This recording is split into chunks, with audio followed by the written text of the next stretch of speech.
一隻股票就係安踏體育啦，咁股票代號係2020㗎。咁安踏咧就最主要喺內地做翻呢啲製造啦、買賣啦同埋分銷一啲體育用品嘅。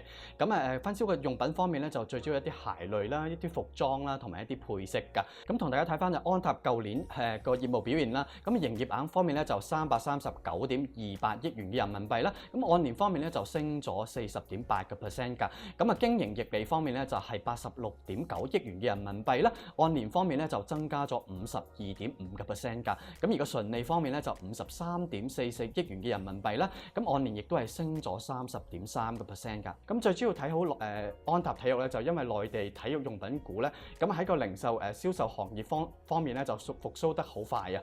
咁受個疫情嘅影響啦，咁其實咧內地主要一啲零售嘅品牌啦，同埋體育嘅品牌咧，嗰個銷售都係受到影響啦。咁見到6月份咧基本上面好多嘅零售嘅品牌其實都轉為個銷售額係正數啦。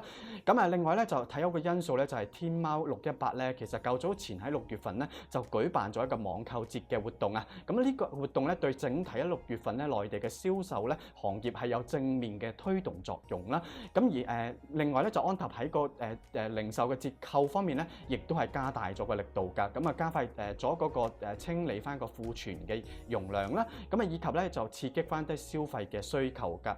咁當然投資安踏嘅時候，亦都要留意翻個疫情嘅不確定性會對嗰個銷售業務有影響啦。咁集團咧啱啱亦都公布咗一個盈警啊。咁預計上半年嘅嗰個純利會按年跌不超過咧就35%㗎。咁睇翻嗰個股價方面啦，就52周高低位咧就安踏體育咧就見得到咧，大約係3月尾嘅時間咧去到最低嘅42蚊啊。咁近期咧就去到最高位嘅大約80蚊嗰啲邊位啦。咁喺個投資策略方面咧，我哋可以